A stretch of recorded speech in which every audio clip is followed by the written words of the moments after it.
Okay, let's unpack this. Blockchain and supply chains. You really can't avoid it in 2025, can you? No, it's everywhere. Conferences, journals. It's definitely the hot topic. Right. Pitched as this, complete game changer. But I think for anyone actually deep in the weeds, managing global trade, Hmm. moving containers, dealing with vendors, Yeah. you have to ask, is this just more tech hype or is it actually making a difference right now, tangibly? That's exactly the question, isn't it? And that's what the material we're looking at today digs into. So our mission for this deep dive is really to, well, cut through that noise. Get straight to the source material. Exactly. Pull out the key insights, the real nuggets to figure out what's actually happening with blockchain and supply chains. Okay. So what's the headline? What's the short answer the research gives us? Well, the sources are pretty clear. Mm-hmm. It's definitely moved beyond just hype. It's a growing reality. Okay. And Europe particularly seems to be where a lot of significant stuff is happening. But the material is also honest. It's not magic. Right. It's innovation, so there are opportunities. And obstacles, real stubborn obstacles too. All right, good framing. Let's dive into the sources then. First things first, maybe strip away the buzzwords. What is blockchain fundamentally? Yeah, good place to start. So the definition provided basically describes it as a decentralized digital ledger, Okay, decentralized. meaning it's not held in one central place. Think of it like a shared database or a shared notebook, maybe. Okay. It's distributed across a whole network of computers, and it records transactions without needing a central middleman, like a bank. So instead of one master record held by, say, a broker, Right. the record is shared. Yeah. And everyone on the network verifies it. Exactly. And here's a really key technical point they highlight. Once data goes onto that ledger, it's immutable. Immutable, can't be changed. Can't be altered, can't be deleted. It creates this permanent, tamper-proof history of whatever's recorded. Okay, decentralized, immutable ledger. Got it. So how does that help someone running a supply chain? What problems does it actually solve day to day? Well, the sources point to a few key applications. One is real-time tracking of goods. You get a verifiable history of where something's been. Okay, visibility. Yeah. Then there's automated payments using something called smart contracts. Ah, smart contracts. Heard of those? Right. They're basically like little programs that run on the blockchain, self-executing agreements.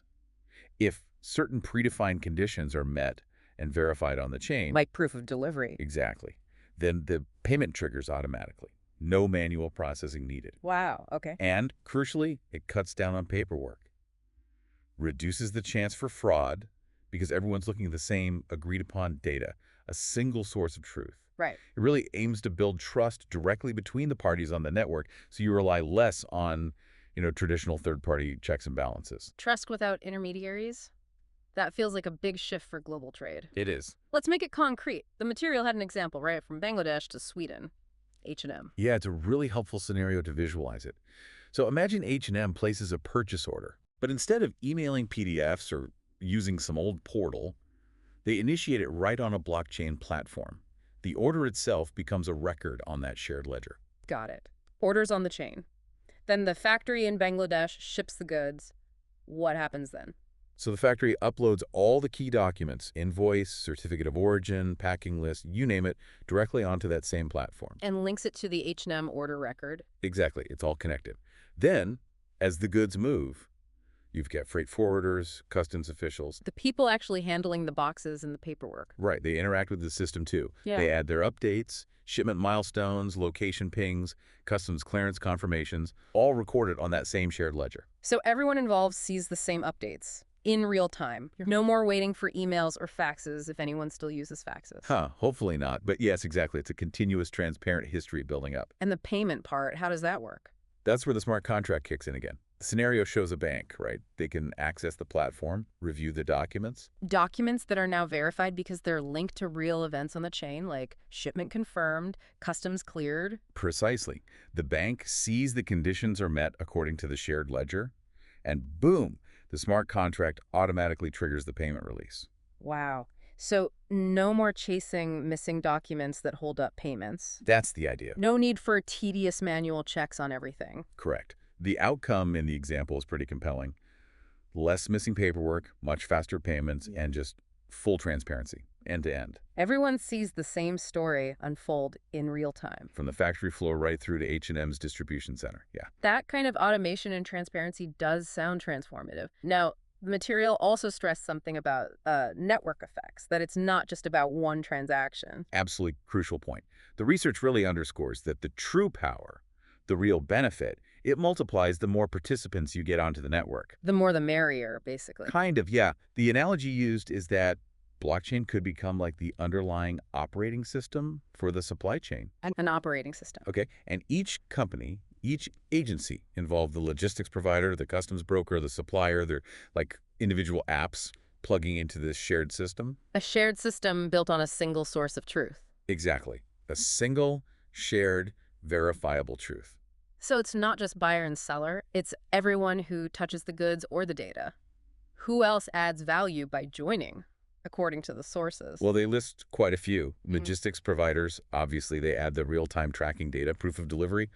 That becomes verifiable. Okay. Customs authorities, imagine them having instant access to verified shipment docs. Could mean faster clearance, maybe less fraud. Right, speeds things up, potentially more secure. What about things like quality checks or sustainability, ESG stuff? Yeah, that's a big one. Inspection agencies think SGS, Bureau Veritas, they could record their findings, their quality certifications, directly onto the blockchain. Creating an immutable record of compliance. Exactly. Same for sustainability bodies, tracking ESG metrics, maybe verifying ethical sourcing claims right from the origin. And insurance. Insurance companies are mentioned too. They're looking at it for potentially automating claims processing.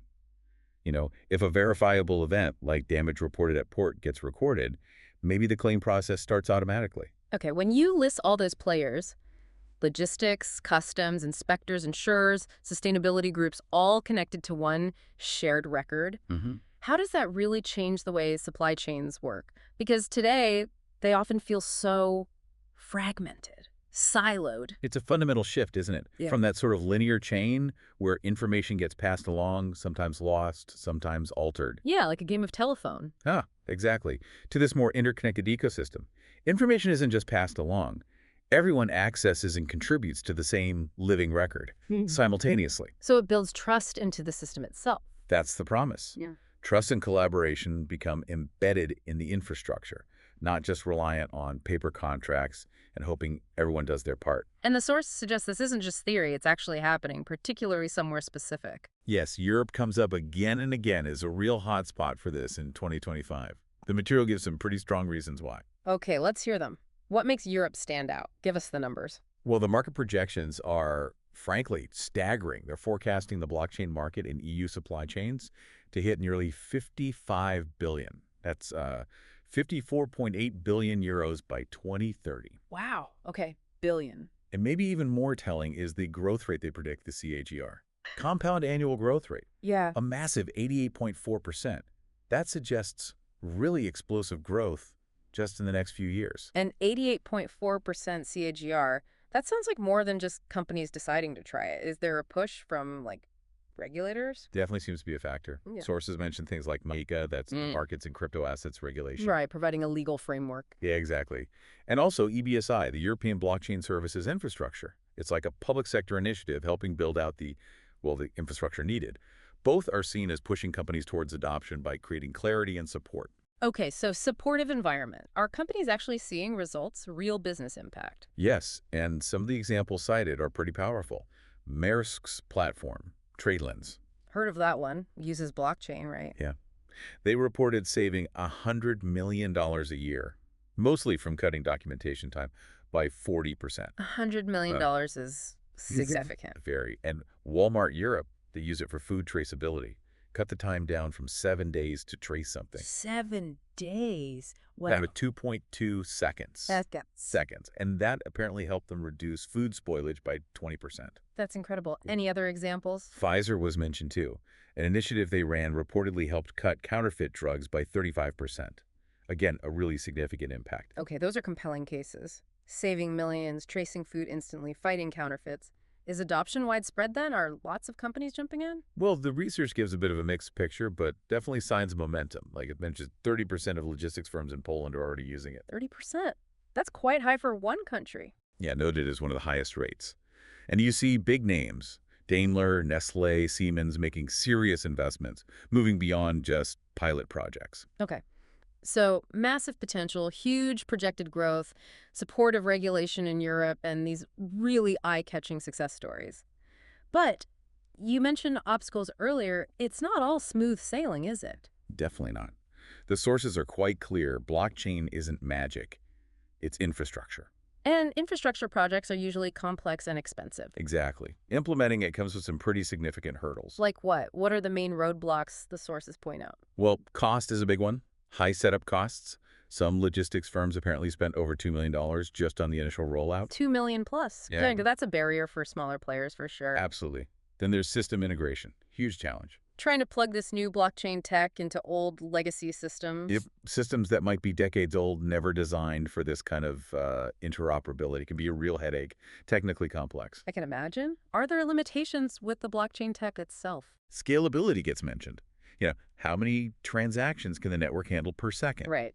Now, enterprise blockchains are different from, say, public Bitcoin, but the comparison is made. Some public chains do maybe 15 transactions a second. Visa does, what, 24,000? Big difference. It is. So for truly massive, high-volume global supply chains, ensuring the blockchain can scale needs careful planning. Makes sense. And what about the return on investment? Are companies always getting those big payoffs like Maersk or Walmart? Not always, no. The sources actually indicate about a quarter, 25% of projects kind of underperformed. Yeah. Didn't meet expectations. Why is that? Often comes down to poor planning up front.